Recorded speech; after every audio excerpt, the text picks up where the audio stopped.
দিদির প্রতি ভরসা রাখুন, বাংলার মানুষের প্রতি ভরসা রাখুন। আমাদের মামাটি মানুষের সরকারই আমরা গঠন করছি। আপনারা দেখছেন বাংলার আওয়াজ। যারা বাংলার মানুষকে জব্দ করতে চেয়েছিলেন, জব্দ তারা কিন্তু ভোট বাক্সে হয়ে গেছে।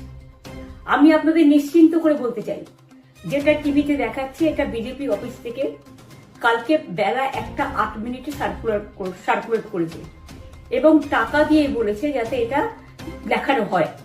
তার কারণ হচ্ছে আমার কাছে স্পেসিফিক ইনফরমেশন এসছে 1:08 আমি কোনো একটা প্রেস মিডিয়া থ্রুতে পেয়েছি এবং সেই ইনফরমেশনে দেখা যাচ্ছে তারা পরিষ্কার বলছে ফোর্সফুলি তোমায় করতে হবে, এটা তোমাকে এর মধ্যে যাওয়া যাবে না।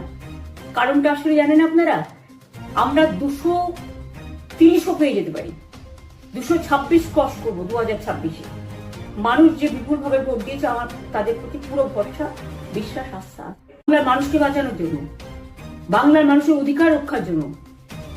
আর একটা কথা বলি, সবাই শান্ত থাকবেন, সংযত থাকবেন, দিদির প্রতি ভরসা রাখুন, বাংলার মানুষের প্রতি ভরসা রাখুন।